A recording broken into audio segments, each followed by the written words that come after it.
So guys welcome back to my channel. My name is Puneet Madan और मैं दिलाऊंगा आपको top notch मकान।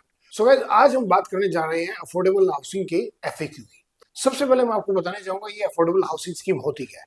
देखिए, ये अफोर्डेबल हाउसिंग स्कीम आई थी प्रधानमंत्री आवास योजना के under. Now different different state ने डिफरेंट इसमें अप्रोच रखी है।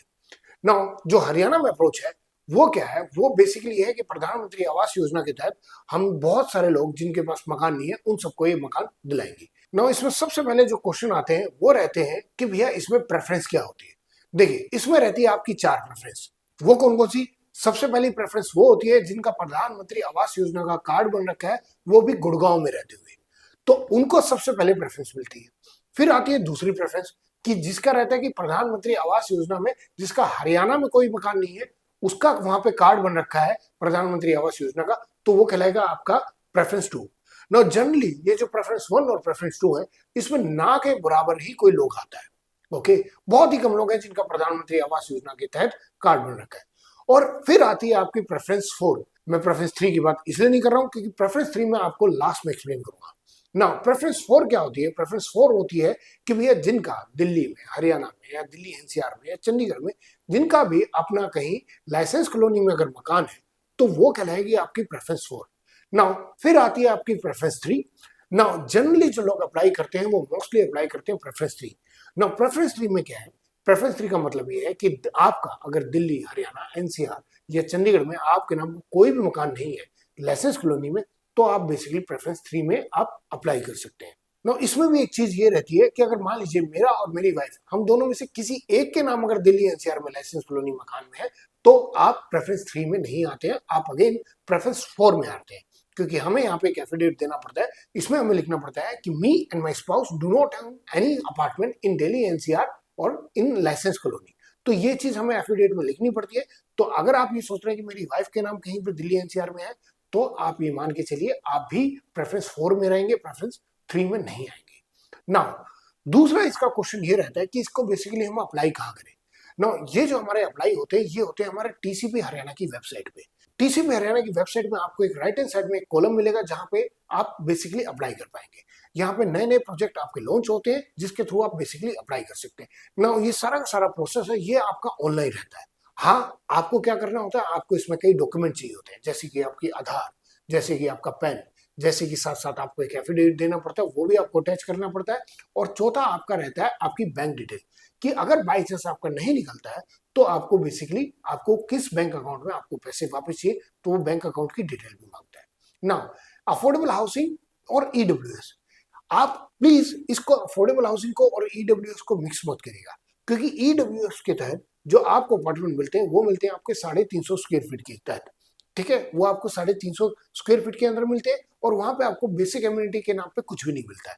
लेकिन जो अफोर्डेबल हाउसिंग है, यहाँ पे आपको बेसिक एम्यूनिटी के साथ साथ आपका जो एरिया रहता है 350 स्क्वायर फीट से लेके आपका 650 या 700 तक का भी आपका एरिया रह सकता है under the affordable housing scheme. फिर इसका एक क्वेश्चन आता है कि भैया क्या एनआरआई अप्लाई कर सकते हैं? जी हाँ, under the affordable housing scheme एक एनआरआई भी बेसिकली अफोर्डेबल हाउसिंग स्कीम के अंडर अप्लाई कर सकता है, एज लॉन्ग एज उसका कोई दिल्ली एनसीआर में कोई अपार्टमेंट नहीं है। नाउ मैं बार बार ये बोल रहा हूँ कि अप्लाई कर सकता है, तो मेरा कहने का मतलब यही है कि वो प्रेफरेंस 3 में अप्लाई करेगा। नाउ फिर ये आपका क्वेश्चन आता है क्या एक इंडिविजुअल एक ही प्रोजेक्ट में दो एप्लीकेशन डाल सकता है? जी नहीं, एक इंडिविजुअल एक प्रोजेक्ट में एक ही एप्लीकेशन डाल सकता है। अगर वो अनलकी रहता है तो वो दोबारा से ट्राई कर सकता है। हाँ, अगर आप या आपकी वाइफ दोनों भी आप एक ही प्रोजेक्ट में अप्लाई कर सकते हैं, उसमें कोई दिक्कत नहीं है।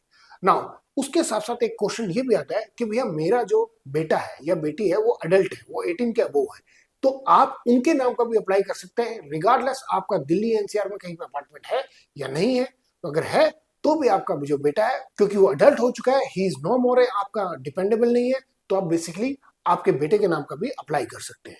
नाउ अप्लाई करने के बाद सबसे बड़ा क्वेश्चन ये रहता है कि भैया ये हमारा ड्रा कब तक आएगा। जनरली जो टीसीपी हरियाणा ने हमें मेंशन कर रखा है, वो आपका जो ड्रा है वो 3 महीने के अंदर आ जाना चाहिए। ना अगर मैं आपको बताऊं कि ये कब तक आपका बनना चाहिए, ना अंडर द रेरा हमारे पास यहाँ जो लिमिट मिलती है बिल्डर को, वो मिलती है 4 साल की। ना 4 साल के अंदर बिल्डर को इसको कंप्लीट करके देना पड़ता है। फिर आपका एक क्वेश्चन आता है कि क्या इस अपार्टमेंट में हमें कार पार्किंग मिलेगी? देखिए, जनरली जो अफोर्डेबल है उसमें आपके अलॉटेड डेडिकेटेड सिर्फ 2 व्हीलर की पार्किंग मिलती है। As far as the car parking is concern, अभी तक उसको लेके कोई नॉर्म्स आए नहीं है। बिल्डर कई केसेस में अपने पर्सनल लेवल पे बेसिकली कार पार्किंग अलॉट करता है। नाउ ड्रा आने के बाद सबसे बड़ा क्वेश्चन ये आता है कि भैया हमारे पैसे जनरली कितने दिनों में वापस आ जाएंगे। नाउ जो आपके पैसे हैं वो आपके अप्रोक्सीमेटली 30 to 40 डेज के अंदर आपके वापस आ जाते हैं। फिर ये क्वेश्चन आता है कि ड्रॉ के अंदर कौन कौन सी लिस्ट आती है। देखिए जनरली ड्रॉ के अंदर दो लिस्ट रहती है, एक रहती है आपकी विनर लिस्ट और दूसरी रहती है आपकी वेटिंग लिस्ट। नाउ जो वेटिंग लिस्ट रहती है वो रहती है 25% ऑफ द टोटल अपार्टमेंट।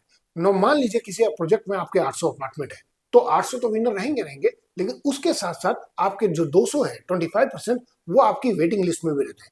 ना मान लीजिए 800 लोगों में से अगर किसी ने सरेंडर करते हैं तो वो वेटिंग लिस्ट के तहत जिसका नंबर है उसका आपका प्रेफरेंस आपका मिलता रहेगा, उस हिसाब से ये आपकी वेटिंग लिस्ट रहती है। और मोस्टली केसेस में कि जहां तक मैंने देखा है कि कहीं ना कहीं सिर्फ 10% जो मैक्सिमम हो सकता है, 10% के बाद फिर लोग इसमें वेटिंग लिस्ट में, अगर आपका 10% से ज्यादा है तो कृपया करके आप वेट मत करिए, दूसरे प्रोजेक्ट में अप्लाई करिए। ये मेरी आपकी पर्सनल राय रहेगी। नो फिर ये क्वेश्चन आता है कि भैया अगर मेरा ड्रामा निकल जाता है तो मेरे को जो नेक्स्ट इंस्टॉलमेंट है जो कि आपकी 20% रहती है वो कितने दिन के अंदर देनी पड़ती है।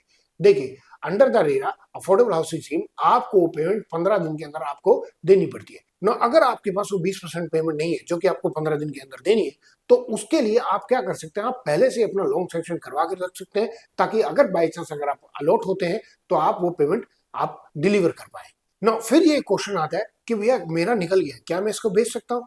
जी नहीं, under the affordable housing scheme आप इसको 5 साल तक नहीं बेच सकते। 4 साल इसके कंस्ट्रक्शन के, पोजेशन मिलने के बाद 1 साल के बाद आप बेसिकली कहीं ना कहीं इसको आप सेल कर पाएंगे। नाउ अब सबसे बड़ा क्वेश्चन आता है the appreciation of affordable housing. देखिए मैं अगर आज की डेट में गुड़गांव की अगर मैं बात करूं तो गुड़गांव में कई ऐसे प्रोजेक्ट हैं जो 3 BHK का आपका 1 CR को भी टच कर चुका है। जैसे सिग्नेचर का एंड्योर हाइट्स, उसका जो रिसेंटली 3 BHK जो बिका है वो बिका है आपका 1.10 CR में। तो ऐसे ही आपके एप्रिशिएशन प्राइसेस में हम एक्सपेक्ट कर सकते हैं depending on the location and depending on the builder itself. Now कई केस में 2 BHK के जो प्राइसेस है that has actually cross 70 lakh, 80 lakh, 85 lakh as well. So all in all appreciation की अगर मैं बात करें तो ये एप्रिशिएशन इन प्रोजेक्ट्स में बहुत ज्यादा देखने को मिला है। इसमें कोई भी दुराई नहीं है कि अफोर्डेबल हाउसिंग एक सुपर हिट प्रोजेक्ट है। अगर आपका किस्मत से भी इसमें निकल जाता है सो गाइस मिस आउट मत करिएगा, इसको लूज मत करिएगा क्योंकि ये एक लाइफ टाइम अपॉर्चुनिटी रहेगी आपकी। नो गाइस फर्दर अगर आपको फिर भी कोई क्वेश्चन रहता है अफोर्डेबल हाउसिंग के लिए तो आप क्या कर सकते हैं, आप नीचे वीडियो पे कमेंट कर सकते हैं, मैं वहां पे आपको रिप्लाई करूंगा और साथ ही साथ आप हमारे नीचे दिए नंबर पे कांटेक्ट कर सकते हैं।